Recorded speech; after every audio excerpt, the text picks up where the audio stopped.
Edai 600, one of the founders of Chicago drill, was recently shot and killed in the South Shore neighborhood. Although not as big as artists like Chief Keef and Lil Durk, Edai was a well-known figure in the streets and helped create the Chicago drill music that we know today. Let's take a closer look at what happened. Edai 600 was a rapper from Chicago who was associated with Team 600, a set of the Black Disciples, which included popular drill rappers like SDOT, LA Capone, Tay 600, 600 Brazy, and Rondo No. 9. Members of Team 600 grew up in the area of 60th and King Drive. They were allied with other BD sets like O-Block and Lamron, which many of the famous drill rappers rep. In the early days, the main rappers from 600 were LA Capone and Rondo No. 9, but Edai and his younger brother C-Day held it down for the squad as well.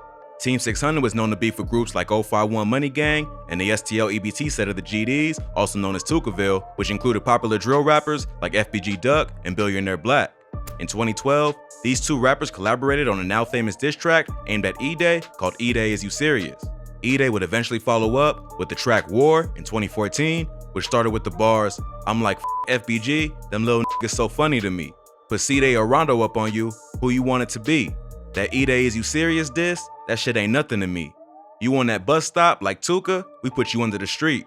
The last bar was a reference to Shondell Gregory, aka Tuka, a member of the STL EBT set of the GDs, who was shot and killed while waiting at a bus stop in 2011. Tuka has become one of the most disrespected people in the history of hip-hop, mainly by BD rappers.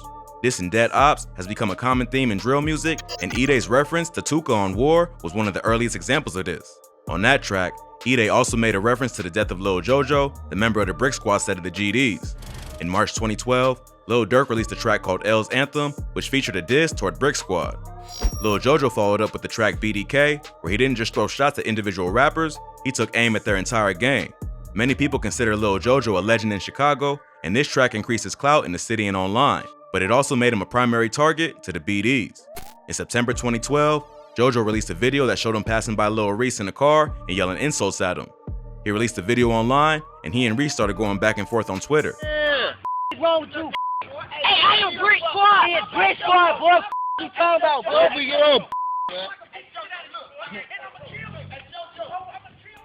During this exchange, Jojo would drop his location, tweeting, "I'm on 69th, I'm out here." Just a few hours later, he would be shot and killed. Jojo was riding his bike near 69th Street and Princeton Avenue when a gunman in the passing car started firing at him. After Lil Jojo was killed, Chief Keef would tweet, "It's sad cause that nigga Jojo wanted to be just like us. Hashtag laugh my ass off." Although he later claimed that his Twitter was hacked. Lil Reese and Chief Keef were both initially suspects in his murder, and his mother firmly believes that they had something to do with it. They were both questioned by police, but no arrests were ever made. Lil Jojo was a beloved member of Brick Squad, and his death made the war between the BDs and the GDs go even harder. On his track War, Edai 600 raps, "I get that call, they on Brick Squad, I'm like murder them boys. Kick in Miss Coleman's door and knock Lil Jojo urn on the floor." This was one of the most disrespectful bars in the history of drill and added fuel to the fire in the war between 600 and Brick Squad. About a year after Lil Jojo was killed, one of 600's most prominent members, LA Capone, would be murdered after leaving the recording studio. This was a major blow to Team 600 as LA was one of their most popular rappers. 3 men were arrested for the murder the following year.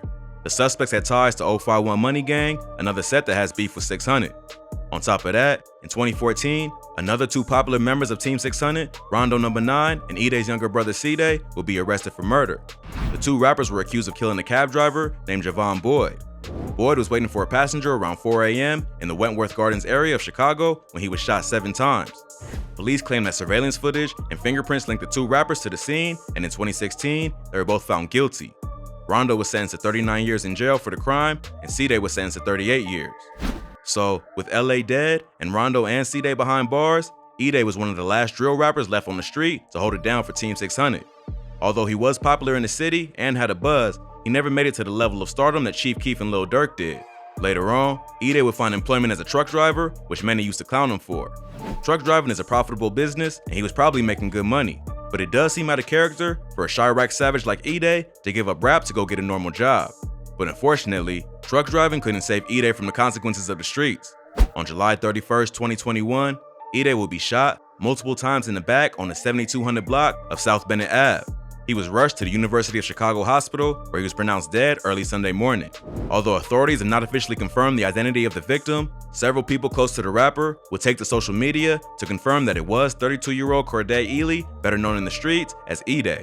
It was a crazy weekend for Chicago, with over 44 shootings, including the one that allegedly took Edai's life.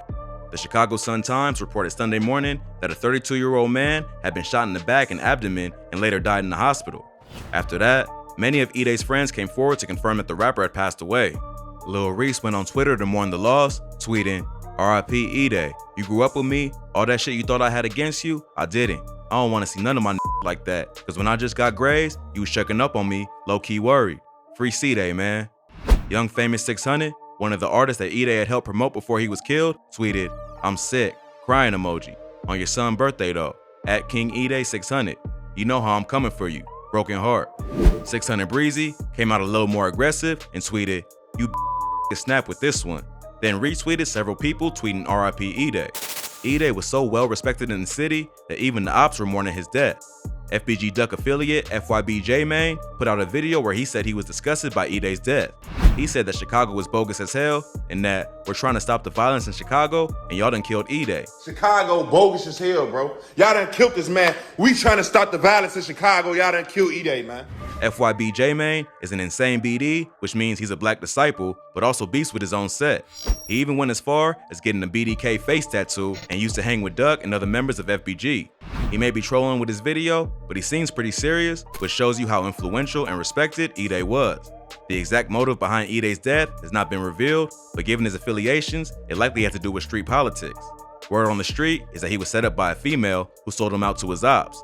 Another rumor going around is that Edai was actually taken out by his own people and that rapper Tay 600 had something to do with his death.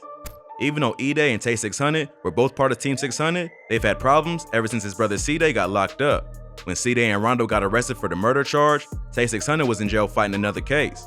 According to 600 Brazy, he went to his trial and a lawyer let him see paperwork that says that Tay 600 told police that he witnessed Rondo kill a cab driver. I mean, like, honestly, from what I seen with my own two eyes, that man said Rondo shot him. Tay 600 denied the rumors and said that the paperwork floating around was clearly fake. They telling me like, yeah, you see this fake statement that people is posting. I don't know if you ever seen a fake statement, but you know, I know what you're talking about. Yeah, like it was a fake statement floating around and it said in the statement, I, Jamonte D. Carpenter, have seen Rondo and C-Day shoot the person 5 times, you know, and the statement was so fake because if you read the statement, for one, court document is not going to say Rondo and C-Day, it's going to say Courtney and Clint. Edai did an interview with DJ Vlad where he admits that the paperwork Tay 600 is referencing was fake, but that didn't mean he didn't snitch. He said that he did sign an actual statement against Rondo and that he'd seen the real paperwork with his own eyes. He also says that he helped pay for C-Day's lawyers, and so he was able to speak with them about the case, and they let him know that Tay 600 was involved. He says that Tay made a statement, but then refused to take the stand, so he was hit with a contempt of court charge, which proves he was cooperating. Tay 600 maintained that he never snitched on C-Day or Rondo, but at that point, it didn't matter. Ever since then, he was labeled as a rat and was kicked out of Team 600. Edai was one of the main people pushing the narrative that he was a snitch, which is why they've had problems.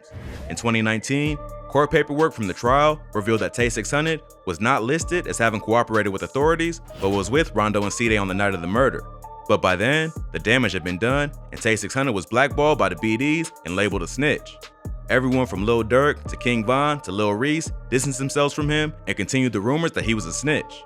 Tay 600 always believed that Edai was behind all the snitching rumors, and he was the one who planted the idea in C-Day and Rondo's heads. So when Edai was killed, more rumors started going around that Tay was the one who did the hit.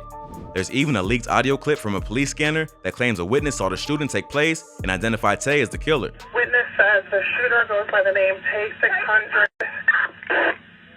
Fled to a building. I'll have the address shortly. Repeat that name, 734. Tay 600. The rapper has denied these rumors and claimed that he wasn't even in Chicago on the night of the shooting. He also let it be known that any blogs or media outlets trying to claim he was involved would be sued. As of yet, police have yet to officially confirm that the 32-year-old man killed on Sunday morning was Edai, so there's no official evidence to reveal what happened. More facts will likely come to light as time goes on, unless the streets handle it first. Edai was a well-known name in Chicago and had beef with some of the deadliest gangs in the city, so anyone looking to build their rep as a killer could have taken him out. The saddest part is that Edai already made it out of the streets and was getting legal money as a truck driver. It may not have been as fun as being a famous rapper, but he had an opportunity to make legal money doing something that wasn't going to put his life in danger, and it's tragic that he got sucked back into the streets after surviving so much already. RIP to Edai. Stay tuned for more updates on the situation.